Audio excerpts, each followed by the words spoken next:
7h27, comme d'habitude, hein, on s'est préparé. Ce qu'on va faire, c'est qu'on va prendre un petit déjeuner à la gare, comme ça on sera directement sur place pour aller à Uji. Notre bus, il arrive à 48, donc en attendant, il y a un petit temple vers l'arrêt de bus, donc on va visiter. Alors ça, c'est vraiment le petit temple de quartier par excellence.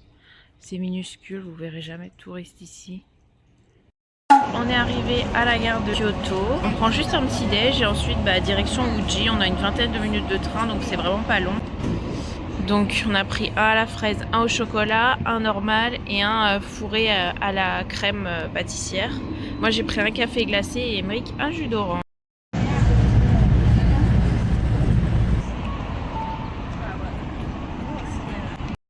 Donc là on se dirige vers le Byodoin.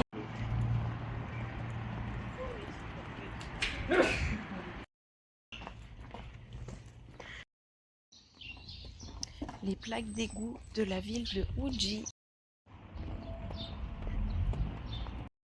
Ça y est, on vient de passer la porte, donc il fallait prendre un ticket, donc à 700 yens, ça va, c'est pas cher payé, d'autant qu'on a accès au musée avec ce ticket également. Là, en fait, on doit prendre un autre ticket pour rentrer dans le pavillon, donc on fait la queue parce qu'il y a pas mal de monde. On peut le voir de côté. Donc là, on a acheté du coup le ticket pour pouvoir rentrer dans le hall, c'était 300 yens par personne, franchement rien à dire. Et donc on peut rentrer à partir de 10h50 et là il est 9h30, donc d'ici une grosse heure. Mais bon, en attendant, on a plein de choses à voir. Par contre, c'est magnifique. Genre vraiment, c'est incroyable. Il est trop beau déjà de l'extérieur. À l'intérieur, je pourrais pas prendre de photos ni filmer. Donc ça, c'est vu de l'autre côté. Donc là, on sort du petit musée auquel on pouvait avoir accès.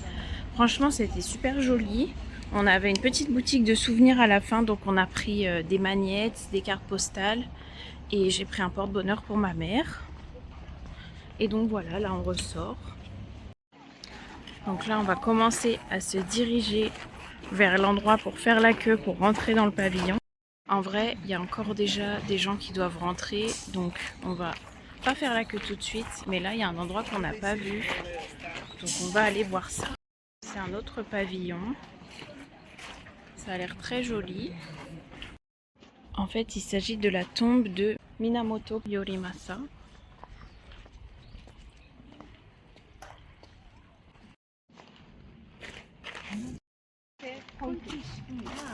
Donc ça, c'est la vue depuis derrière. Là, on voit bien les phénix dorés sur le toit du temple. C'est vraiment très joli. Donc là, on a un autre pavillon. Très joli également. Donc là, en attendant notre tour d'entrée au pavillon, donc à 10h50, là il est 10h12, on va attendre pour boire un petit thé matcha, parce que Uji c'est la ville du thé matcha.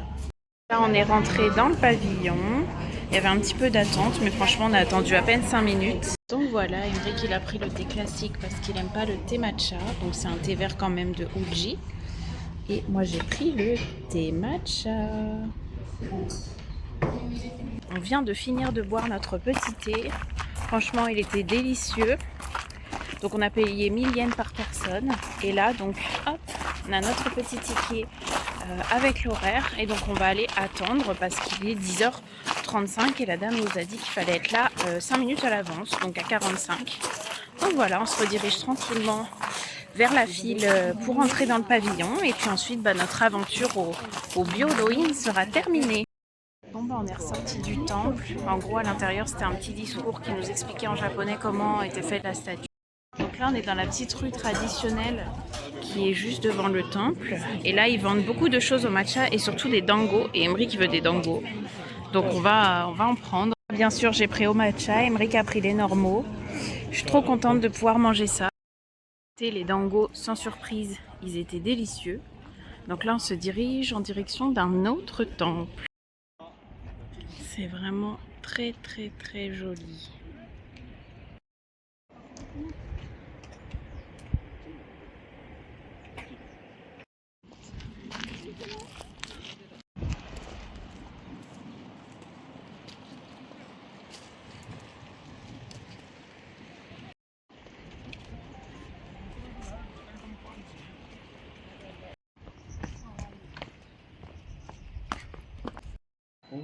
Donc là, on vient de rentrer dans une boutique de thé.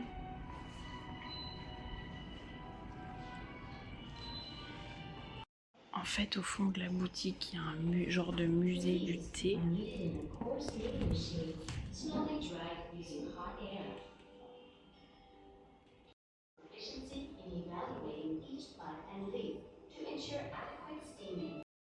Où il y a un film sur comment le thé est fait, ainsi que toutes les machines. Donc on a acheté du coup du thé. On a pris, pour moi j'ai pris du Genmaicha parce que c'est mon préféré, et j'ai pris pour une amie en France du Hojicha, donc du thé grillé. Voilà. Là on se rend du coup vers un autre temple.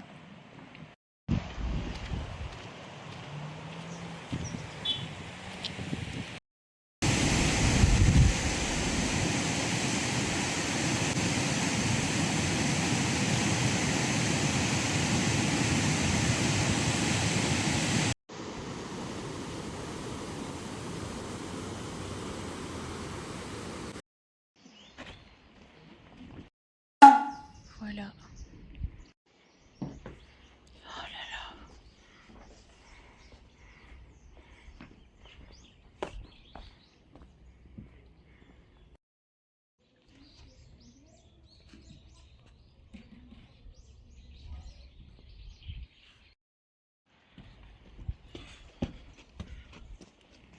Donc on ne peut pas rentrer dans les bâtiments parce qu'il y a un événement aujourd'hui. Mais de toute façon, dans les bâtiments, c'est tout le temps à peu près la même chose. Mais déjà rien que l'extérieur, c'était un temple qui était très spécial, je trouve, avec des couleurs blanches et noires comme ça. Trop trop beau. Bon, et bah là on est reparti. Cette fois on va devoir prendre le bus et ensuite la Nara Line pour un arrêt. Et on va aller au Nintendo Museum, donc le musée Nintendo. Emmerich s'est arrêté pour prendre une petite boisson. Regardez comme elle est belle la bouteille. C'est juste un soda, mais la bouteille est trop trop belle. En tout cas, cette ville porte très bien son surnom de petite sœur de Kyoto. Franchement, avec son courant d'eau là, ça fait vraiment penser à cette zone vers Arashiyama. Et puis bah, surtout, il y a du thé partout, quoi. On a du thé, des temples, on se sent vraiment au Japon traditionnel. Et en vrai, à part dans la zone du Byodoin, donc le temple qu'on a vu tout à l'heure, et au niveau de la rue commerçante du coup qui est vers ce temple, et ben il n'y a pas trop de touristes franchement. Dès qu'on va voir un peu d'autres choses, c'est assez calme, c'est vraiment la campagne.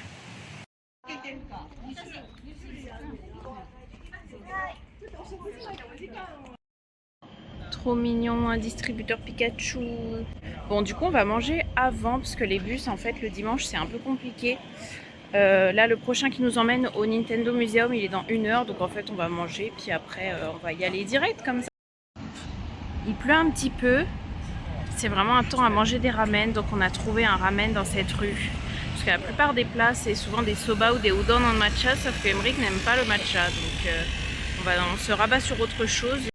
Donc du coup le ramen où on est allé, il était blindé, genre il y avait une queue de fou et on n'avait pas envie d'attendre. Donc du coup ce qu'on fait là c'est qu'on prend le train en fait, parce que le temps de marcher jusqu'au ramen on s'est rendu compte qu'on s'était grave rapproché de la gare. Donc on va y aller en train, c'est qu'il y a un arrêt et on va manger là-bas près du musée. Du coup on va faire le musée d'abord, parce que en fait le restaurant qu'on a repéré, donc le restaurant de burger qu'on a repéré, il est à l'intérieur. Et le reste en fait c'est tout fermé. Décidément on n'a vraiment pas de chance aujourd'hui. On s'est rendu au Nintendo Museum et en fait les tickets faut les prendre en ligne. Et là c'est plein jusqu'en janvier. Je pense qu'on ne s'est pas du tout rendu compte à quel point le truc était hype. Dans mes recherches c'était pas du tout indiqué comme ça, donc je suis dégoûtée, mais bon au moins je saurais. Je suis vraiment dégoûtée parce que c'est quelque chose que je voulais faire. Donc là on s'est arrêté pour manger un curry et du coup au lieu de faire le musée Nintendo, il y a un autre musée à Uji qui est du coup le musée du dit de Genji, qui est du coup une œuvre littéraire très importante au Japon. Donc on va faire ça et on va espérer que la pluie se calme pour pouvoir faire d'autres temples, parce que là rien n'est avec nous aujourd'hui. Donc du coup on s'est arrêté dans un petit resto de curry. Moi j'ai pris donc un omo rice au curry. Et donc il a pris un curry à la côtelette de porc pané et avec on a pris un pain nan pour accompagner. Itadakimasu. Nous voilà revenus à Uji. Donc là, on va faire du coup le musée dit de Genji. C'en est un qu'on a beaucoup étudié en classe. C'est vraiment un chef-d'œuvre de la littérature japonaise qui a été écrit par Murasaki Shikibu. Et j'ai vu quelques petites images et en vrai, le musée a l'air très sympa. Voilà. Bon, c'est pas le musée Nintendo, hein, mais ça sera quand même très cool. En fait, il pleut, mais c'est pas une grosse pluie, c'est de la bruine. Donc franchement, ça va quoi, ça pourrait être pire.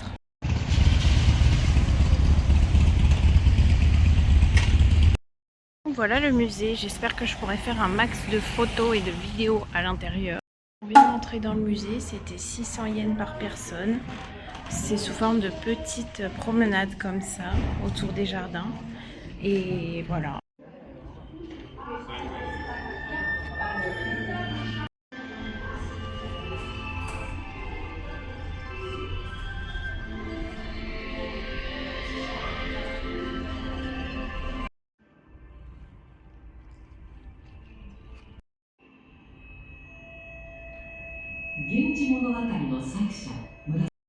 Bon on a terminé le musée, c'était assez court. Le seul truc qui est entre guillemets un petit peu décevant, c'est qu'il y a vraiment zéro truc en anglais. Donc ça demande de tout lire en japonais. Donc un peu compliqué pour mon copain qui ne sait pas lire. Et même pour moi, je dois avouer qu'il y a des kanji qui sont un peu compliqués. Mais c'était quand même intéressant. Il y avait des mises en scène et des reproductions qui étaient très jolies. On s'est arrêté dans un café qui fait aussi magasin de souvenirs et j'ai décidé de goûter ça. Donc c'est du hojicha. Voilà, on a un parfait au hojicha et aux légumes de saison, donc orange et châtaigne si je dis pas de bêtises. Et là on a un hojicha latte. Ah, ça y est, on est sorti du musée du petit café. Du coup là on se redirige vers la gare pour retourner sur Kyoto. Et on espère qu'on va avoir le temps, mais on aimerait bien visiter le Nishihonganji. Donc c'est un temple qu'on a vu en bus en fait en allant à la gare et qui a l'air très joli.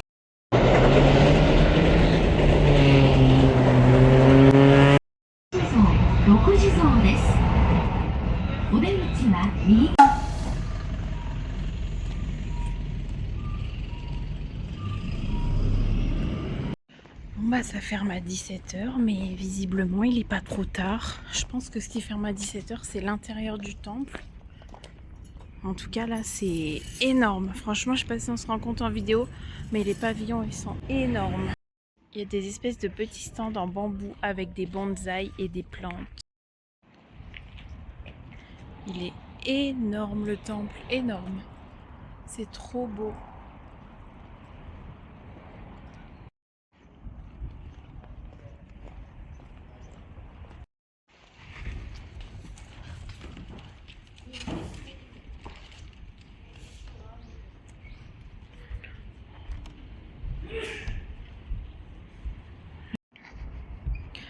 Malheureusement, on n'a pas trop le temps parce que le temple il ferme à 17 h. Mais je sais pas si vous voyez à quel point c'est grand. C'est énorme. Emmerich il a pas voulu venir marcher là avec moi. Parce qu'il s'est dit ouais machin, on n'a pas le temps, on va se faire gronder. Mais en vrai ça va là. Je fais juste un petit aller. Et ensuite je remets mes chaussures et voilà. Parce qu'on n'a pas le droit de marcher en chaussures dans les temples. Voilà. Écoutez, le temple était magnifique. Donc là on va rentrer à l'appart parce que de toute façon il est 17 h dans 2 minutes. Donc c'était l'heure de fermeture du temple. Et après 17 h il n'y a plus grand chose d'ouvert. Donc on va faire tourner notre linge. On va prendre notre douche. Et puis on va pas se coucher tard parce que demain on a 4 heures de route à